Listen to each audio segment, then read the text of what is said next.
এক নাম্বার বিপদ হলো মরণ, দুই নাম্বার বিপদ হলো কবর। কবর বলতে বোঝায় মানুষের মৃত্যুর পর থেকে শুরু করে গো কিয়ামত পর্যন্ত জগৎটাকে বলা হয় কবরের জগৎ। মারহাবা বলেন। কিয়ামত পর্যন্ত জগৎটাকে বলা হয় কবরের জগৎ। কিয়ামত পর্যন্ত কবরে যেদিন আপনারে শোয়া দিবেন, এ মুসলমান, আমরা জানি কবরে শোয়ানোর সঙ্গে সঙ্গে একজন ফেরেশতা আসবে, কিরামান কাতিবিন, দুপাশে দুজন লিখে রাখছে, আর কবরে আসবে মুনকার নাকির। জোরে বলেন আল্লাহু আকবার। এই কবরে শোয়ানোর আগে মুসলমান শুনে নাও, মুনকার নাকির ফেরেশতা আসার আগে একজন ফেরেশতা আসবে, তার নাম হলো নুমান ফেরেশতা। নাম কি? আর একটু জোরে জোরে চিল্লায় বলেন, ফেরেশতার নাম কি? নুমান ফেরেশতা। উনি এসে ডাক দিয়ে উঠাইবে, বান্দা ওঠো। এরে বান্দা যখন উঠবে, উঠানোর পর ডাক দিয়ে বলবে, বান্দা। এই নুমান ফেরেশতার হাতে দুখানা কাগজ থাকবে, দুইটা কাগজ থাকবে, একটা হলো নেকির কাগজ, একটা হলো বদির কাগজ। আল্লাহ ডাকতে বলবে, বান্দা ওঠো। উঠানো হয়ে যাবে, উঠায় বলবে, বান্দা এই নাও তোমার কাগজটা, নাও লেখো। 80 বছরের জিন্দেগি পাইলাম, 50 বছরের জিন্দেগি পাইলাম, 80 বছর, 90 বছর, 60 বছর, 40 বছরের জিন্দেগি বান্দা পাইলাম। দুনিয়ার মধ্যে যত আমল করেছ এগুলো লেখো। বান্দা চিৎকার মেরে বলবে, ও ফেরেশতা, আমি লিখবো, আমি কলম পাবো কই?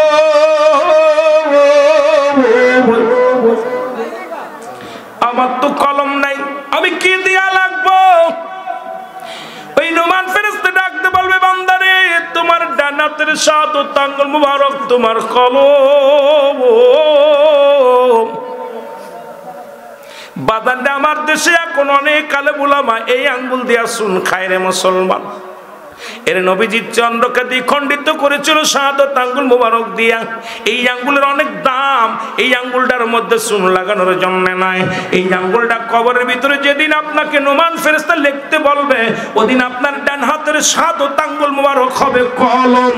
জোরে জোরে চিল্লায় বলা যাবে না মারহাবা। এরে আজ না হয় কাল তুমি যাইবা কবরে, মরার পরে দেখবে চেয়ে গো তোমার সবই রইল পড়ে। মরার পরে দেখবে চেয়ে গো তোমার সবই,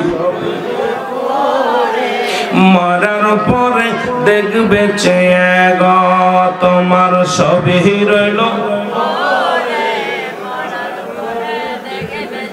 দাদাই গেছে, বাবাই গেছে, কেউ আইল না ফিরে, তোমার তো যাইতে হবে গো ভাইজান অন্ধকার কবরে, তোমার তো যাইতে হবে গো। আল্লাহুম্মা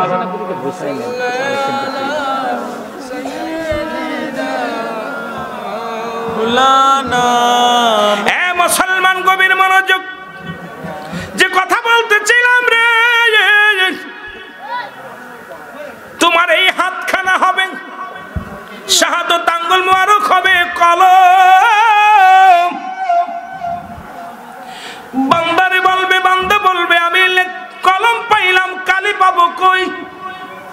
বলবে, কালি হলো তোমার মুখের থুতু মুবারক। ও বান্দা, তোদের হাতে ধরে বলে যায়, পায়ে ধরে বলে যায়, এই মুখ দিয়ে হারাম কিছু খাস না, এই মুখ দিয়ে কাউকে গালি দিস না, মুখ দিয়ে কাউ কষ্ট দিস না, বিড়ি সিগারেট টানিস না রে বাজার। এই মুখটারে পবিত্র রাখ, এই মুখের থুতু মুবারক হবে কালি। বান্দা বলবে, আমি কলম পাইলাম, কালি পাইলাম, খাতা পাবো কই, কাগজ পাবো কই?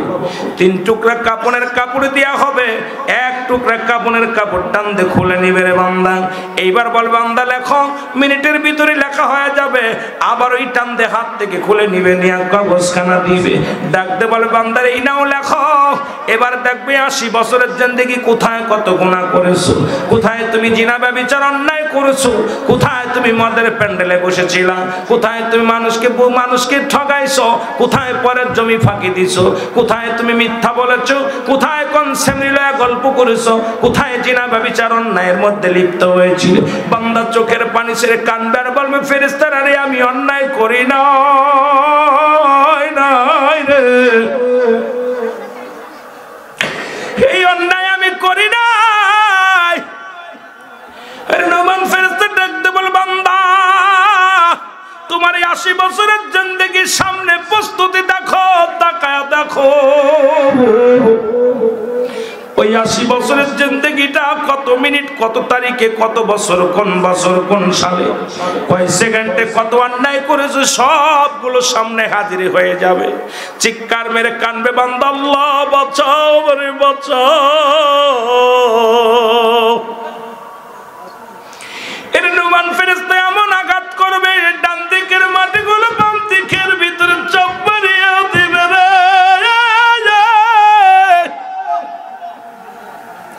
ওই মাথার বাম দিকের মাটিগুলো ডান দিকে চাপ মারবে, উপরের মাটিগুলো নিচের দিকে চাপ মারবে, নিচের মাটিগুলো উপরের দিকে চাপ মারবে। এক একটা বদ আমল গুলো বান্দা লাগবে আর হাতুড়ি দিয়া গম্বুজ দিয়া বাড়ি মারবে, শত শত গজ মাটির নিচেই নেমে যাবে, আবার তাকে টানতে উত্তোলন করা হবে। ও মুসলমান শোনো, ওই কবরবাসীর চিৎকার যদি দুনিয়ার মানুষ শুনতো, দুনিয়ার মানুষগুলো হাত ফেল করে মারা যেত। আরে কালীপুরের জমিনে কত কবরবাসী কবরে ঘুমায় আছে, আর কোনদিন তারা উঠে আসবে না, আর কোনদিন তারা তোমাদেরকে ভাই বন্ধু বলে ডাকবে না। এমন ঘুমাইলো, এমন ঘুমায় গেছে, আর কোনদিন আমাদের মাঝে ফিরে আসবে না। মুসলমান ওই আপনার ওই জিন্দেগির মধ্যে যত অন্যায় করেছেন সমস্ত আমলগুলো আপনাদের লেখা নিবে। বাবার মন কানা কেরামন কাতিবিন যা লিখে রাখছে, যার যার আমল নামার তার নিজ হাতে লেখা লাগবে রে মুসলমান। সেদিন পালানোর মতো জায়গা নাই, বলার মতো কোনো সুযোগ থাকবে না। বান্দা চিৎকার মারিয়া যখন লেখা হয়ে যাবে, ফেরেশতারা চিৎকার মেরে ডাকতে বলে হায় আফসোস রে, 80 বছরের জিন্দেগি পাইয়া গুনাহ মাফ করাইতে পারো না, 50 বছরের জিন্দেগি পাইয়া কত অন্যায় করেছো বান্দা। আমি চলে গেলাম, বড় কষ্ট পায়ান নুমান ফেরেশতা কবর থেকে বিদায় হয়ে যাবে, গুড বাই, বিদায়।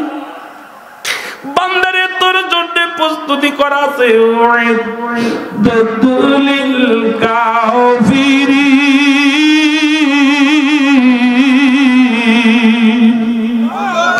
কাফের বেঈমান মুনাফিকদের জন্য প্রস্তুতি করে আছে 7 জাহান্নাম। রোমান ফেরেশতা আফসোস করবে আর বলবে বান্দারে এতদিন সুযোগ পেয়েছিলি দুনিয়ার জিন্দেগিতে, কত অন্যায় করলি, কতটা ভুল করেছিস, এখন জাহান্নামগুলো তোর দিকে তেড়ে আসবে। মুসলমান ওই বদির আমলটা গলার ভিতরে লটকা দিয়ে বান্দা যখন ফেরেশতা যখন কবর থেকে বিদায় লয়ে যাবে রে, তখন ওই কবরের ভিতরে মনকার নেকির ফেরেশতা ঢুকবে। ওই মনকার নেকি এসে তোর সল নামা, তোর আমল নামা গলার ভিতর থেকে দেখবে, আমল নামাটা দেখবে, তোর এত বছরের জিন্দেগি বরবাদ। যদি ভালো নেকি হয়, আমার আল্লাহ বলে ইমানদারদের জন্য আমি প্রস্তুতি করে রাখছি,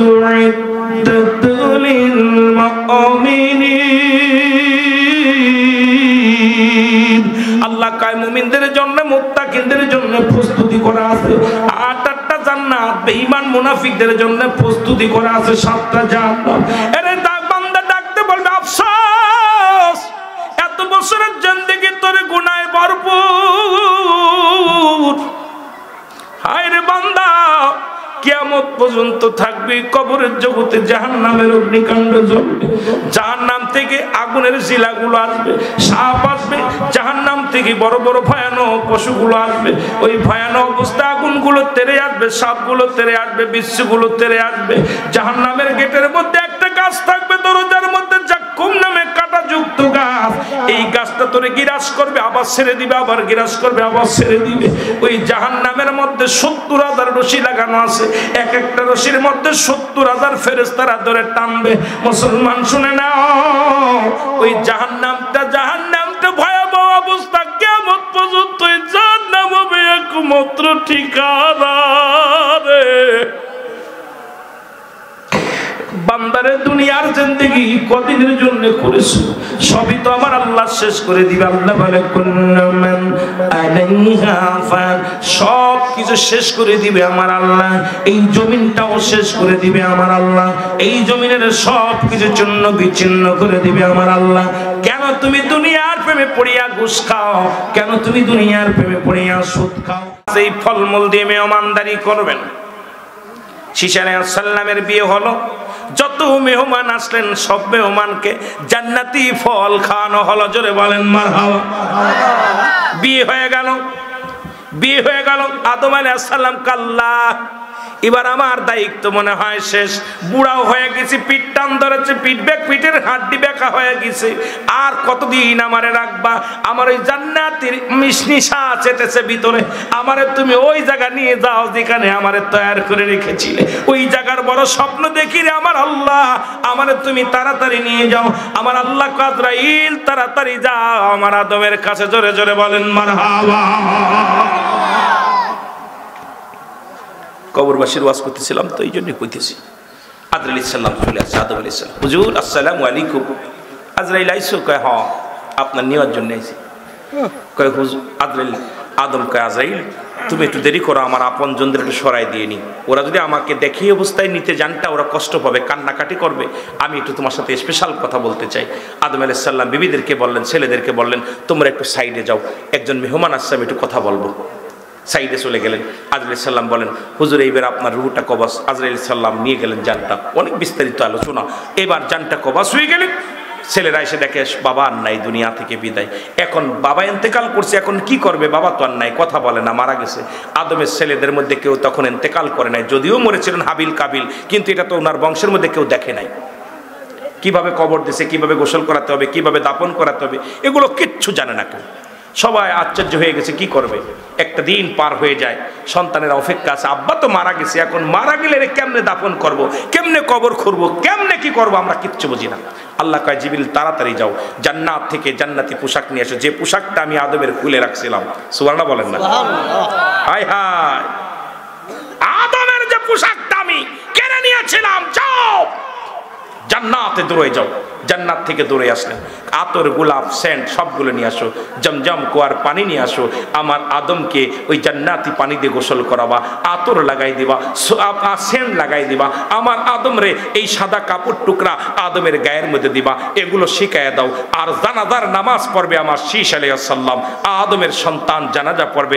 আদম হবে লাশ, আদমের ছেলে হবে ইমাম, তোমরা হবে সবাই মুসল্লি। জানাজা পড়বে, আমি আল্লাহ দেখবো। জোরে বলেন সুবহানাল্লাহ। কথা বুঝেন? একটা ছেলে আলেম হলে পড়বে কোরআন, মরণ কালে তোমার থেকে ভেঙে যাবে ইবলিস ও শয়তান। নামাজ শিখাও। কি কথা? ও মুসলমান, ঠিক কিনা? একটা ছেলে যদি কোরআন হাদিস শিখতে পারে, ইলম অর্জন করতে পারে, আর সন্তান যদি দোয়া করে, বিফলে যাবে না। বানাইছো তো দাঁড়ায়া প্রসাব করে, বয়া পড়তে পারে না, ও কেমনে দোয়া করবো? জোরে বলেন ঠিক কি না? আমার ভাইয়েরা, আমার বন্ধুরা, আমার জিবরিল আমিন এসে শীষ আলাইহিস সালামকে কাপড় হাতের মধ্যে দিলেন, বলেইলেন জান্নাতি পোশাক কেমনে কেমনে দাফন করাইবো আমি শিখাই দিলাম। ফেরেশতারা কাফন দাপনে শরীক হলেন। আদম আলাইহিস সালাম সন্তানদের শিখাইলেন, কবর খোঁড়া শিখাইলেন, কেমনে কবর খুঁড়তে হবে। ফেরেশতারা কবর খুঁড়লেন, কবর খোঁড়া হয়ে গেল। ও মুসলমান শুনে নাও, দিলের কান্ডা লাগায় শোনো। এবার শীষকে বললেন, তুমি জানাজা পড়ো, এই দোয়া পড়বা। সানা পড়বা, দুরূদ শরীফ পড়বা, দোয়া পড়বা, সব কিছু নিয়ত করবা, সব শিখাই দিলেন শীষ আলাইহিস সালামকে। জিবরিল আমিন আদম আলাইহিস সালামের সন্তান, সব শিখলেন। আদম আলাইহিস সালামের ছেলে শীষ আলাইহিস সালাম জানাজা পড়লেন, হাজার হাজার ফেরেশতারা জানাজায় শরীক হলেন, এমনকি আদমের সন্তান আহলে বায়ত সন্তানেরা জানাজায় শরীক হলেন। এরপরে হযরত আদম আলাইহিস সালামকে দাফন কেমনে করবে, ফেরেশতারা বললেন আমার সাথে সহযোগিতা করেন, আমরা শিখাই দিই। ছেলেদেরকে শিখাইলেন, কবর খোঁড়া হলো, কবরের ভিতর রাখলেন, রাখার পর এর উপরে কেমনে বড় বড় পাথর দিলেন, পাথর দেওয়ার পর ছোট ছোট পাথরগুলো দিয়ে দিলেন এবং বুঝিয়ে দিলেন যে এস থেকে শুরু হয়ে গেল কিয়ামত পর্যন্ত যত আদম জাতির মধ্যে মৃত্যুবরণ করবে সবাইকে একই নিয়মে কাফন দাফন জানাজা পড়া লাগবে। জোরে বলেন মারহাবা। আরো জোরে বলেন কথা বুঝেন? ওই যে শুরু হয়েছে আজকে আপনাদের এই কালীপুরের জমিনে, ওই যে মৃত্যুর পর থেকেই যে মরবে তাকেই ওই রকম কাফন দাফন করে রেখে দিবে। জোরে বলেন ঠিক কিনা? মুসলমান গভীর মনোযোগ। ওই এক নাম্বার হলো মরণ।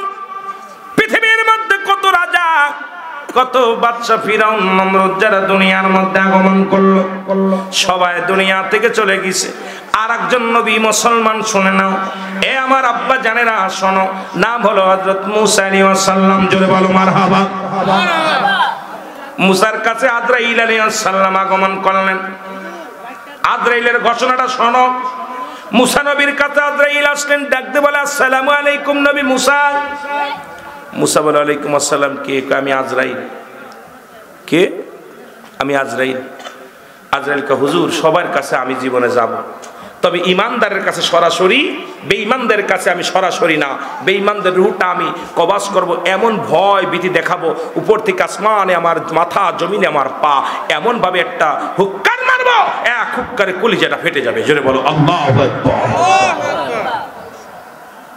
মুসা আলাইহিস সালাম বলে আজরাইল কিসের জন্য আসছো? হুজুর আপনার বয়স শেষ, বুড়া হয়ে গেছেন, এখন আল্লাহ পাক আপনার যাওয়ার জন্য আমারে পাঠাইছে, যেতে হবে। মুসা নবী কয় আমার যে জানটা কবাস করবি কেমনে করবি? আল্লাহ নবী গো আপনার জানটা আমি মুখ দিয়ে নিব। কেউ দিয়ে নেব? কথা বলেন না, কি দিয়ে নিব? গাল দিয়ে নিব, মুখ দিয়ে। মুসা কয় তুই ভাবলি কেমন করে আমার মুখ দিয়ে তুই নিবি? আমি আল্লাহর লগে কথা কইছি না? আজরাইল থরথর করে কাঁপে, ধমক দিছে আজরাইলে। আজরাইলকে কাম সারছে, কাল লগে আইছিলি, কথা বুঝলি? কি হুজুর আপনার মুখ দেখায়?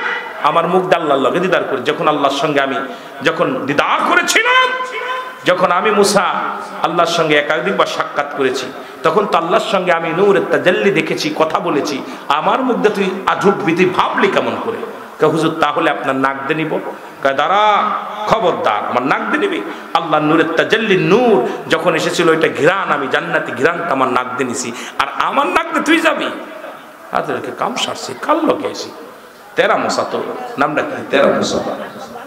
ভাই আল্লাহ নবী গো তাহলে আপনার চোখ দিয়ে ঢুকবো। কয় খবরদার, এই চোখ দিয়ে আমার আল্লাহ নূরের তাজাল্লি দেখছি, সুতরাং আমার চোখ দিয়ে তোকে ঢুকতে দিতে পারি না। জোরে বলেন মারহাবা। আমার চোখ দিয়ে তোকে ঢুকতে দিতে পারি না। আজরাইল আলাইহিস সালাম রাগ করে বলে ফেলেছে মুসা আমি তোমার রূহটা নিব, আল্লাহর হুকুমে আসছি, তুমি আল্লাহর গোলাম, আমিও আল্লাহর গোলাম। আমার আল্লাহর হুকুম হয়েছে, তোমার কোন জায়গাতে ঢুকবো, গালতে ঢুকবো না হাত দিয়ে ঢুকবো, মাথা দিয়ে, এত কিছু সময় নাই, তোমার জানটা নিতে হবে। এইটাই সব কথার এক কথা হলো তোমার রূহটা আমার নিতে হবে। মুসা আলাইহিস সালাম ক্ষিপ্ত হয়ে এত জোরে একটা থাপ্পড় মারছে আজরাইলের, এক থাপ্পড়ে আজরাইলের চোখ দুটো কাটা হয়ে গেছে। আল্লাহু আকবার। চোখ দুটো ভিতর থেকে বের হয়ে গেছে একবারে। আজরাইল চোখ দুটো ধরে কাঁদতেছে। আল্লাহ কয় আজরাইল সর্বনাশ, সর্বনাশ। আল্লাহ কার কাছে পাঠাইছে জান্নিতে? আমার তো ফাটিয়ে ফেলেছে একবারে, চোখ টোক ফাটিয়ে ফেলেছে, কথা বলছে, চোখ দুইটা কানা। আল্লাহ কয় তাড়াতাড়ি আয়, জানটার নেওয়ার দরকার নেই, আমি দেখতেছি। আমার নবীর সঙ্গে আমি বোঝাপড়া করি, তুই চলে আয়। গেছে, দুই চোখ কানা মানুষ না, আল্লাহর দরবারে যে বসে দাঁড়াই আছে। আল্লাহ কয় কি রে ইসরাইল, কি হয়েছে? আল্লাহ এই লোকটার জানটা আমি কবাজ করতে গেছি, অনুমতি চাইলাম, অনুমতি দেয় নাই, এরপরে এমন জোরে এক থাপ্পড় মারছে, এক থাপ্পড়ে আমার চোখ দুইটা কানা হয়ে গেছে। জোরে বলেন না মারহাবা। আরো জোরে, আরো জোরে। আল্লাহ বলেন আজরাইল পৃথিবীর মধ্যে যত নবী আমি পাঠাইলাম সমস্ত নবীদের মধ্যে একটু রাগী বেশি আমার মুসা, একটু মেজাজ গরম। এই জন্য আজরাইল আমার মুসা সহ্য করতে পারে নাই। একটা থাপ্পড় মেরেছে, তোমার চোখ দুটো কানা হয়ে গেছে। আমি আমার বন্ধুর খাতিরে তোমার চোখ দুটো কুদরতি হাত দিয়ে ভালো করে দিলাম। জোরে বলে মারহাবা। আল্লাহ তাআলা চোখ দুটো জিবরাইল আজরাইল আলাইহিস সালামের ভালো করে দিয়েছে। মারহাবা বলেন না। এখন বলে আল্লাহ তাড়াতাড়ি আমার সুযোগ দেন, আমি যাবো জান কবাজ করতে যাব। মারহাবা বলেন না। এখনই যাব। আল্লাহ কয় তোমার যা লাগবে না, ওটার দায়িত্ব আমি নেব। ওটা এখন কেমনে কি নিব, কমনে কি করবো আমি দেখবো, তোমার আর দেখা লাগবে না। বসা বা দাঁড়াও, কথা বুঝেন না। আজকে আল্লাহ আমার চোখ তুলে কানা দিচ্ছে, আপনি সুযোগ দেন না, আমি ওর জানটা নিয়ে আসি। আল্লাহ কয় যা লাগতো না, আমার মুসা খুব তেরা মানুষ। আমার নবী মুসা এত গোলামি করে, এত গোলামদের সাহস বেশি। ইমানদারের যে কি শক্তি রে ভাই, এটা বুঝবি যেদিন মরতে যাবি সেদিন বুঝবি, আগে বুঝবি না। ইমানদারের অনেক পাওয়ার আল্লাহ রেখে দিয়েছে ইমানদারদের জন্য। একটা নয়, দুটি নয়, 8টা জান্নাত আল্লাহ বলে উইদ্দাতিল মুমিনিন, মুমিন মুত্তাকিনদের জন্য একটা নয়, দুটি নয়, 8টা জান্নাত প্রস্তুতি করে রাখছে আমার আল্লাহ। জোরে জোরে বলা যাবে না মারহাবা। ইমানদারের পাওয়ার, ইমানদারের শক্তি অনেক ঊর্ধ্বে। আমার ভাইরা, আমার বন্ধুরা, আমার আল্লাহ ডাকতে বলে নবী মুসা। কয়েকদিন পরে আমার আল্লাহ ডাক দিছে মুসারে। মুসা নবী আল্লাহ কি কিছু বলতেছেন আমারে? বলে মুসা রে, একটা বকরির গায়ে, একটা মেশির গায়ে যত পরিমাণ পশম থাকে, এত হাজার বছর তোমার আমি হায়াত দিলাম। যতদিন ইচ্ছা তুমি ততদিন থাকো, এই পরিমাণ হায়াত তোমার দুনিয়ার জিন্দেগিতে দিয়ে দিলাম। মুসা নবী বলে আল্লাহ এরপরে কি হবে? তারপরে কি হবে? আল্লাহ কয় তারপরে তোমার মৃত্যুবরণ করা লাগবে। মুসা আল্লাহ তাআলা আমার হায়াতের দরকার নাই, যদি তারপরেও মরা লাগে, ওই 500 বছর, 1000, 200 বছর, 500 বছর পরেও যদি মরা লাগে, তাহলে আমার হায়াত চাই না।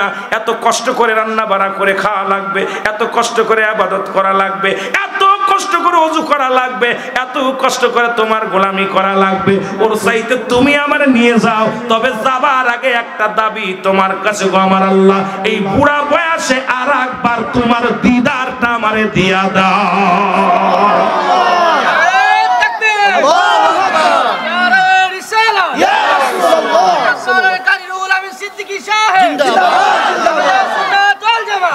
আল্লাহ এতদিন যেহেতু হায়াত পাওয়া পর মরা লাগবে, কথা বোঝেন নাই?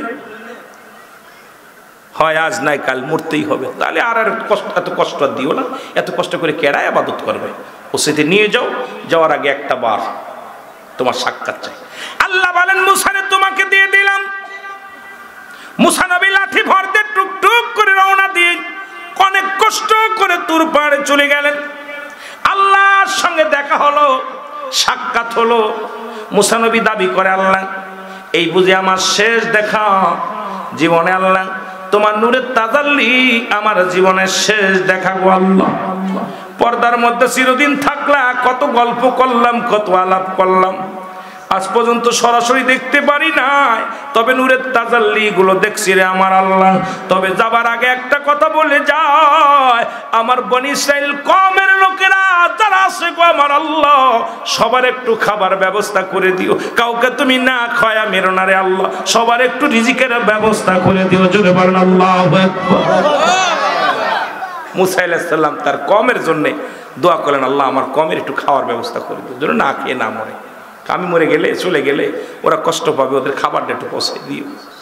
আল্লাহ বললেন মুসা তুমি যাও, দেখতেছি। মুসা নবী যাইতেছে। আল্লাহ কয় মুসা দাঁড়াও। মুসা দাঁড়াইছে। তোমার হাতে কি? কয় লাঠি। ওই লাঠি দিয়ে পাহাড়ের মধ্যে একটা বাড়ি মেরে যাও। পাহাড়ের মধ্যে মুসা আলাইহিস সালাম একটা লাঠি দিয়ে বাড়ি মারছে। বাড়ি মারার সঙ্গে সঙ্গে বিশাল একটা নদী, সুবহানাল্লাহ বলেন না, আরো জোরে বলেন সুবহানাল্লাহ। বিশাল একটা নদী, নদী দেখে মুসা আলাইহিস সালাম আশ্চর্য হয়ে গেলেন, আল্লাহ এর নদী, পাহাড়ের মধ্যে নদী। আল্লাহ কারেকটা বাড়ি মারো। মারছে, বাড়ি মারার সঙ্গে সঙ্গে বিশাল একটা পাথর ভেসে আসছে। চিন্তার, পাথর পানির উপর দিয়ে ভেসে আসতেছে। আল্লাহ কয় মুসার আরেকটা বাড়ি মারো। বাড়ি মারছে, পাথরের ভিতর থেকে একটা হরিণ বের হয়েছে। জোরে বলেন না সুবহানাল্লাহ। একটা হরিণের গালের ভিতরে কাঁচা ঘাস, মুখের ভিতরে কাঁচা ঘাস। মুসা আলাইহিস সালাম বলতে আল্লাহ আশ্চর্য, পাহাড়ের মধ্যে নদী, নদীর ভিতরে পাথর, পাথর মধ্যে হরিণ, তার মুখে কাঁচা ঘাস। আল্লাহ বলেন মুসা শোনো, পৃথিবীর যত মাকলুকাত যেখানে আসে না কেন সব কিছুর খাওয়ানোর দায়িত্ব আমি আল্লাহর। আমি হলাম স্রষ্টা, তোমরা হলে সৃষ্টি, সুতরাং সৃষ্টির জগৎটাকে দেখার দায়িত্ব আমি প্রভু। জোরে বলেন না মারহাবা। দেখেন না আল্লাহ কত ভালোবাসে। কোথায় সে ঘাস, কোথায় হরিণ? মুসা আলাইহিস সালাম রওনা হয়ে গেলেন, সালাম গায়েবে সালাম আসলেন, সালামের জবাব দিয়ে মুসা আলাইহিস সালাম বিদায় হয়ে গেলেন।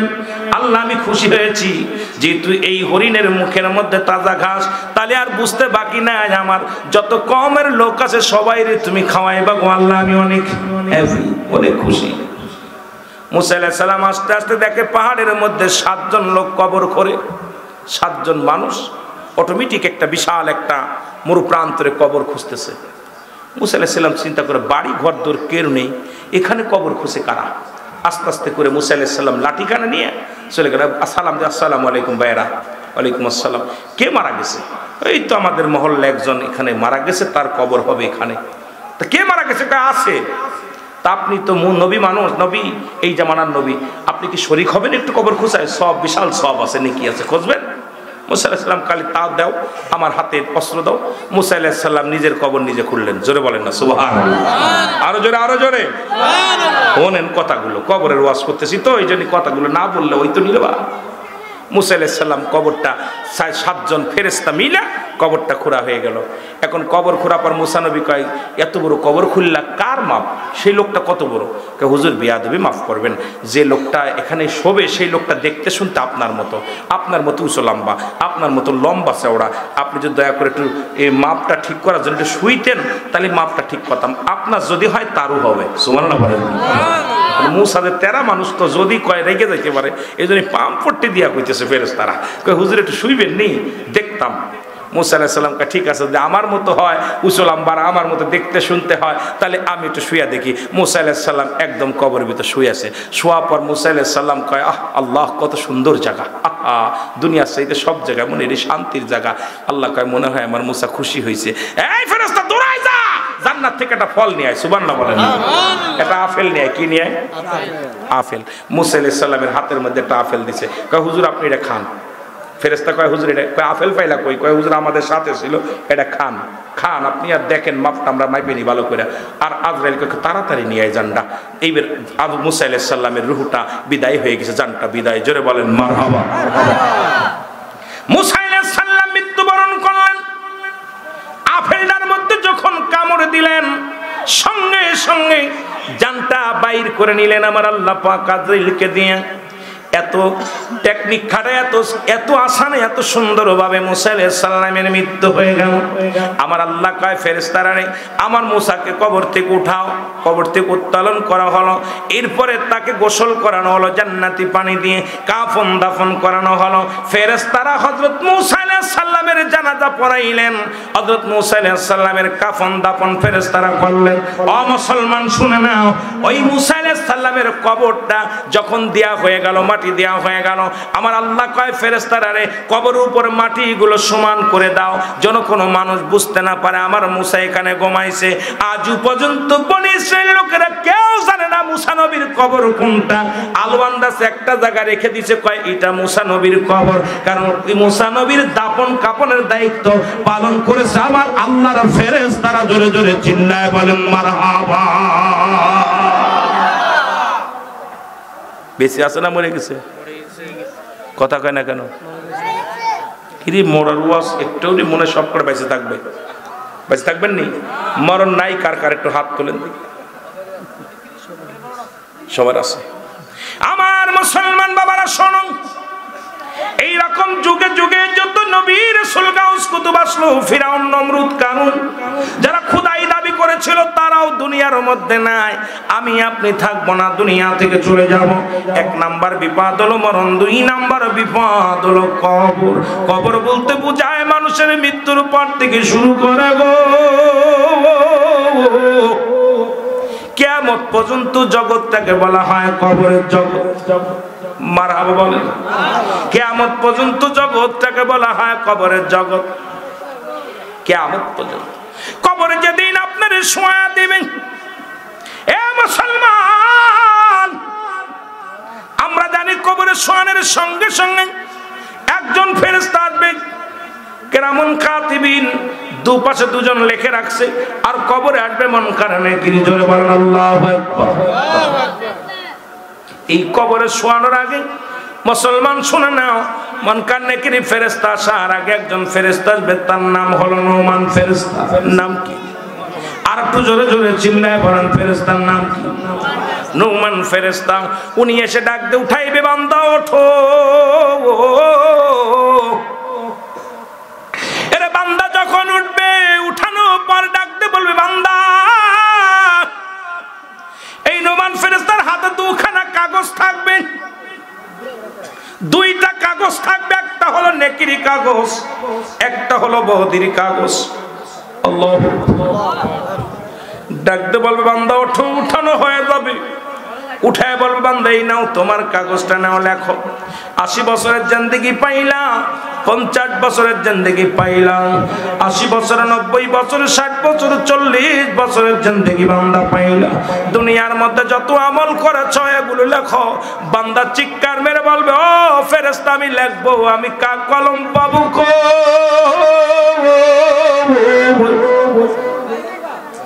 আমার তো কলম নাই, আমি কি দিয়া লাগবো? ওই নুমান ফেরেশতা ডাকতে বলবে, বান্দারে তোমার ডান হাতের শাহাদাত আঙ্গুল মুবারক তোমার কলম। বাদানটা আমার দেশে এখন অনেক আলেম উলামা এই আঙ্গুল দিয়া সুন খায় রে মুসলমান। এর নবীজির চন্দ্রকে দ্বিখণ্ডিত করেছিল শাহাদাত আঙ্গুল মুবারক দিয়া। এই আঙ্গুলের অনেক দাম, এই আঙ্গুলটার মধ্যে সুন লাগানোর জন্য নয়। এই আঙ্গুলটা কবরের ভিতরে যেদিন আপনাকে নুমান ফেরেশতা লিখতে বলবে, ওদিন আপনার ডান হাতের শাহাদাত আঙ্গুল মুবারক হবে কলম। জোরে জোরে চিল্লায় বলা যাবে না মারহাবা। এরে আজ না হয় কাল তুমি যাইবা কবরে, মরার পরে দেখবে চেয়ে গো তোমার সবই রইল পড়ে। মরার পরে দেখবে চেয়ে গো তোমার সবই,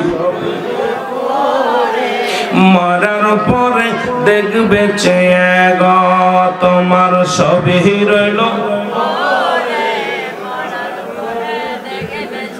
দাদাই গেছে, বাবাই গেছে, কেউ আইল না ফিরে, তোমার তো যাইতে হবে গো ভাইজান অন্ধকার কবরে, তোমার তো যাইতে হবে গো। আল্লাহুম্মা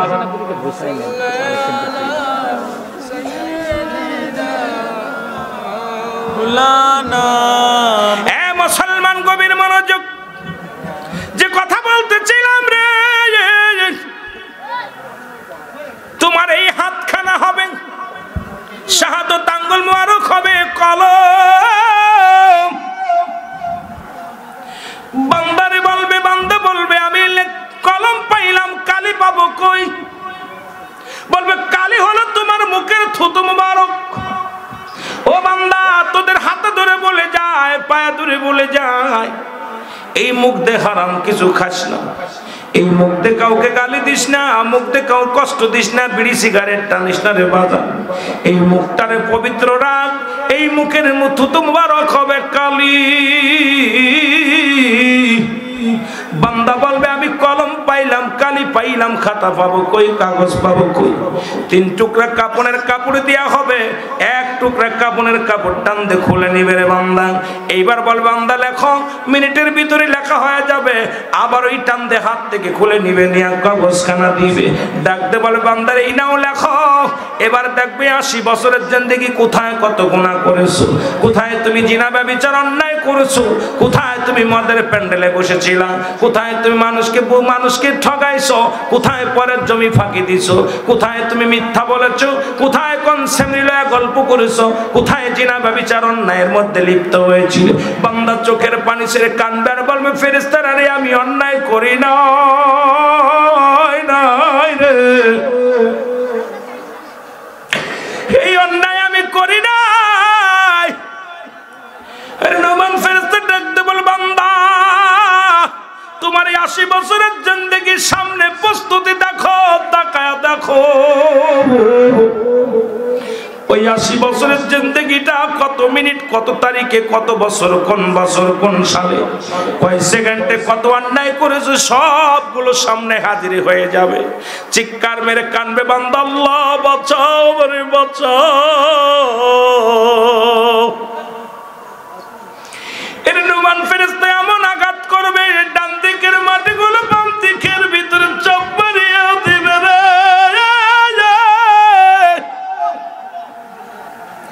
ওই মাথার বাম দিকের মাটিগুলো ডান দিকে চাপ মারবে, উপরের মাটিগুলো নিচের দিকে চাপ মারবে, নিচের মাটিগুলো উপরের দিকে চাপ মারবে।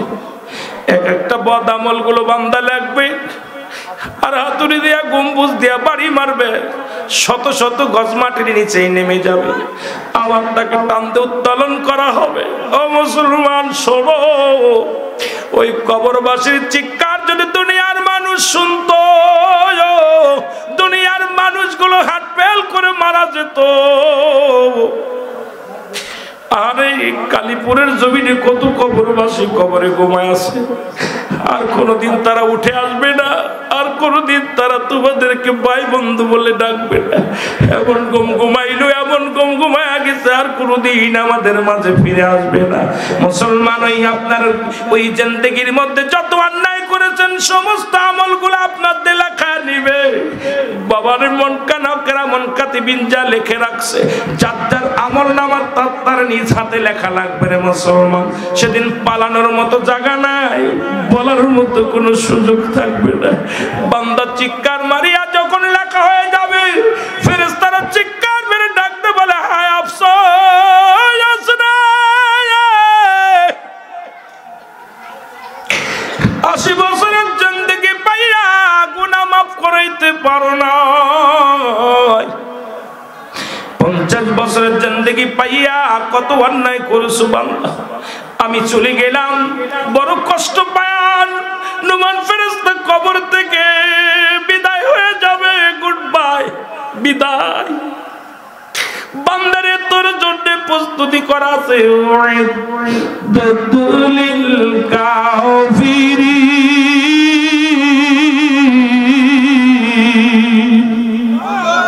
কাফের বেঈমান মুনাফিকদের জন্য প্রস্তুতি করা আছে 7 জাহান্নাম। রোমান ফেরেশতা আফসোস করবে আর বলবে, বান্দারে এতদিন সুযোগ পেয়েছিলি দুনিয়ার জিন্দেগিতে, কত অন্যায় করলি, কতটা ভুল করেছিস, এখন জাহান্নামগুলো তোর দিকে তেড়ে আসবে। মুসলমান, ওই বদির আমলটা গলার ভিতরে লটকা দিয়ে বান্দা যখন, ফেরেশতা যখন কবর থেকে বিদায় লয়ে যাবে রে, তখন ওই কবরের ভিতরে মুনকার নেকির ফেরেশতা ঢুকবে। ওই মুনকার নেকি এসে তোর সল নামা, তোর আমল নামা গলার ভিতর থেকে দেখবে, আমল নামাটা দেখবে, তোর এত বছরের জিন্দেগি বরবাদ। যদি ভালো নেকি হয়, আমার আল্লাহ বলে ইমানদারদের জন্য আমি প্রস্তুতি করে রাখছি,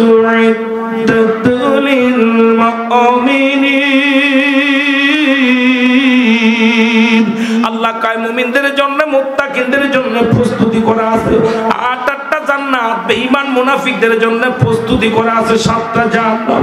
এরে বান্দা ডাকতে বলবে, আফসোস, এত বছরের জিন্দেগি তোর গুনাহে ভরপুর।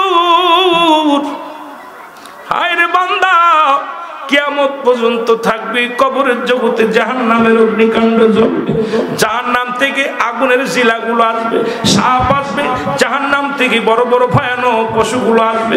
ওই ভয়ানক অবস্থা আগুনগুলো তেড়ে আসবে, সাপগুলো তেড়ে আসবে, বিচ্ছুগুলো তেড়ে আসবে। জাহান্নামের গেটের মধ্যে একটা গাছ থাকবে, দরজার মধ্যে জাক্কুম নামে কাঁটাযুক্ত গাছ। এই গাছটা তোরে গিরাস করবে, আবার ছেড়ে দিবে, আবার গিরাস করবে, আবার ছেড়ে দিবে। ওই জাহান্নামের মধ্যে 70,000 রশি লাগানো আছে, এক একটা রশির মধ্যে 70,000 ফেরেশতারা ধরে টানবে। মুসলমান শুনে নাও, ওই জাহান্নামটা ভয়াবহ অবস্থা, কিয়ামত পর্যন্ত জাহান্নাম হবে একমাত্র ঠিকানা রে।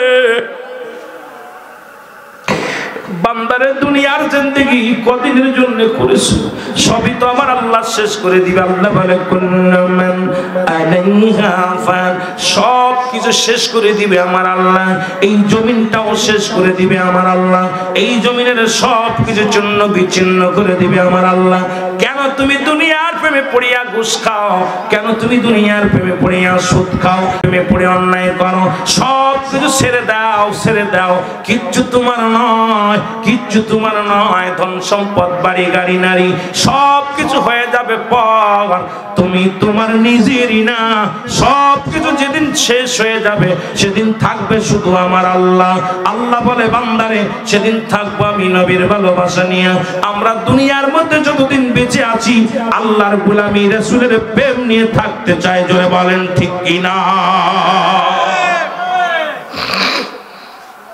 যার যার আমল নামা তাত্তার লেখা লাগবে ভয়ঙ্কর অবস্থান দাঁড়াবে সেদিন পালানোর মতো পথ কেউ খুঁজে পাবে না আমল নামাগুলো লেখা হয়ে যাবে জান্নাত জাহান্নামের ফয়সালা হয়ে যাবে ওদিন ভয়ঙ্কর অবস্থা 2 নাম্বার চলে গেল 3 নাম্বার অনেক ইতিহাসের ভিতরে রয়েছে তো বলতে যেতে পারবো না 3 নাম্বার হলো কিয়ামতের ময়দান ওদিন আরো কঠিন যারা কবরে শুয়ে আছে এদের ভয়াবহ অবস্থা এই কবরে আযাব হয় বিশ্বাস না করলে সকালবেলা আপনাদের কবরে বাবার মায়ের কবরের পাশে একটা গরু বাঁধবেন গরু বেঁধে আপনি ভালো খাবার দিবেন খাবার দিয়ে একটু আড়ালে দাঁড়াই থাকবেন দেখবেন গরুটা চোখ দিয়ে দর করে পানি ছেড়ে দিছে দড়ি সিরাসিরি করবে রশি সিরাসিরি করবে লাফালাফি করবে দূর থেকে কারণ একমাত্র মানুষ এবং দানব জিন মানব এবং দানব এই দুইটা জাতিকে আল্লাহ পাক কবরে আযাব টের পাতে দেন নাই সব প্রাণী টের পায় এই জন্য পশু পাখি কবরে টের পায় কবরে আযাব আপনার আমার এই কবরে আযাব হচ্ছে আপনার বাবার কবরে আযাব হচ্ছে আপনার মার কবরে আযাব হচ্ছে এটা অনুভব করতে পারে পশু পাখিতে আপনি পারবেন না এই জন্য আমার ভাইরা আপনাদেরকে অনুরোধ করব যারা শুয়ে আছে তাদের জন্য কিছু দেওয়ার দরকার আছে কি না জোরে বলেন আছে কি না আমার ভাইরা এটা গেল 2 নাম্বার বিপদ 3 নাম্বার বিপদ হলো কিয়ামতের ময়দান মরণটা প্রথম দ্বিতীয়টা কবর তৃতীয়টা কিয়ামতের ময়দান যেদিন পিতা পুত্রকে চিনবে না ভাই ভাইকে চিনবে না বন্ধু বন্ধুকে চিনবে না হাসরের ময়দান মুঠো হাত উপরে সূর্যোদয় হবে মাটিগুলো পুড়িয়ে তামা হয়ে যাবে মাটির জমিনের মধ্যে তামার জমিনের মধ্যে মানুষ দৌড়াইবে মস্তিষ্কগুলো গড়িয়ে জমিনের মধ্যে পড়বে মানুষ সাঁতার কাটবে ঘামের মধ্যে সেদিন সবাই নাফসি নাফসি করে দৌড়াইবে ইয়া সালিম আমাকে নিরাপত্তা দাও সেদিন কোনো সাহায্যের জন্য কেউ আপনার আগাবে না আপনি আপনার বিবিকে দেখবেন বিবি আপনাকে চিনবে না আপনি আপনার ভাইকে দেখবেন ভাই আপনাকে চিনবে না আপনি আপনার বন্ধুকে দেখবেন বন্ধু আপনাকে চিনবে না আপনি আপনার ভাই আপনার কাকে দেখবেন আপনার সন্তানকে দেখবেন সন্তান আপনাকে চিনবে না সবাই যার মতো পালাবে ওদিন একমাত্র দরদি হবে রাহমাতাল লিল আলামিন এইজন্য নবী বলতেছেন হায়াতি খায়রুল লাকুম আমার হায়াতের জিন্দেগিটা আমার নবী বলতেছেন আমার উম্মতের জন্য কল্যাণকারক ওফাতি খায়রুল লাকুম আমার ওফাতটা আমি ইন্তেকাল করেছি এটাও আমার উম্মতের জন্য কল্যাণকারক সুতরাং নবীজি দুনিয়ার জিন্দেগিতেও নবী আখিরাতের জগতেও নবী সেই নবী একমাত্র উম্মতের কান্ডারি জুড়ে বলেন মারহাবা আরো জোরে বলেন মারহাবা এরে আমার মনের জল্পনা কল্পনা নবী যাব আমি সোনার মদিনায় বলো যাব আমি বলো যাব আমি সোনার মদিনায় আমার মনের জল্পনা কল্পনা নবী যাব আমি সোনার নবীজিকে ভালোবাসি মনটাই আমার অনেক খুশি নবীজিকে ভালোবাসি মনটাই আমার নবীজিকে ভালোবেসে তৃপ্তি মেটে নাও বলো নবীজিকে ভালোবেসে তৃপ্তি মেটে না গো যাব আমি সোনা আরো জোরে বলেন যাব আমি সোনা এর আমার মনের জল্পনা কল্পনা নবী যাব আমি সোনা নবীর প্রেমে এত জাদু ডাকিলে মনে হয় মধু নবীর প্রেমে এত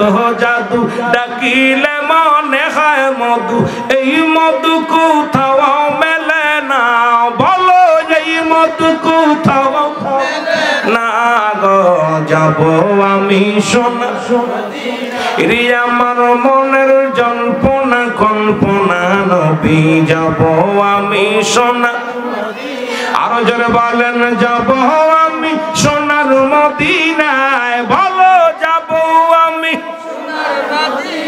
এরি আমার মনের জল্পনা কল্পনা, নবী যাব আমি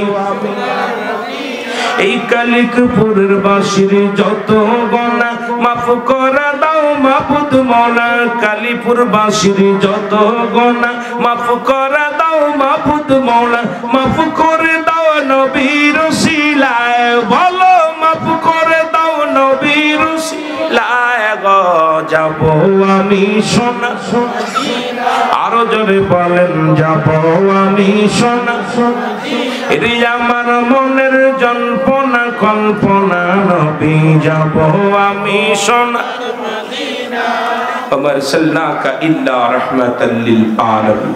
নবী গো আপনি तमाम পৃথিবীর রহমত, কুল কায়নাতের রহমত, আপনার রহমতের মধ্যে থাকতে চাই, জোরে বলুন আমিন, আরো জোরে বলুন আমিন।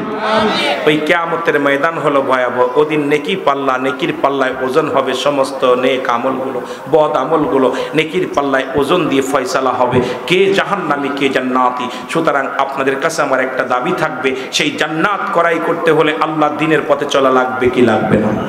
জোরে বলেন লাগবে কি লাগবে না? সালাত লাগবে, দান ধ্যান লাগবে, সদকা লাগবে, হজ লাগবে, ইত্যাদি ইত্যাদি, কুরবানি লাগবে, যেগুলো ইসলামের বিধান আছে সবগুলোই লাগবে, জোরে বলেন ঠিক কিনা? সেই নবীকে, নবীর মহব্বত লাগবে, সেই নবীকে আমরা একটু সালাম জানাই, ইয়া নবী সালাম,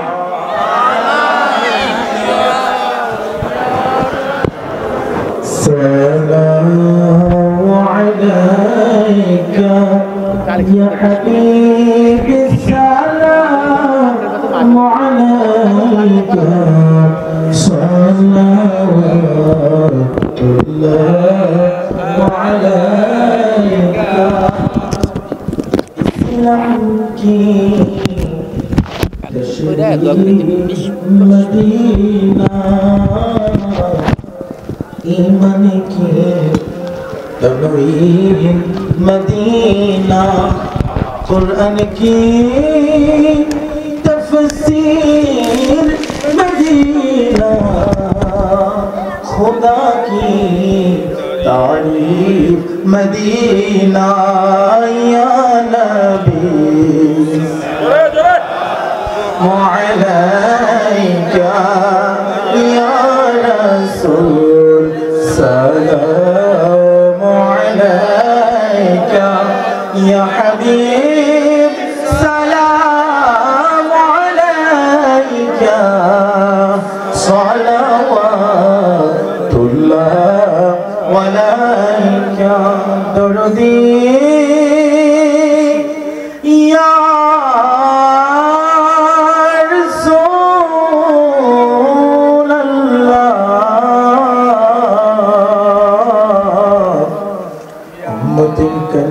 या हबीब अल्लाह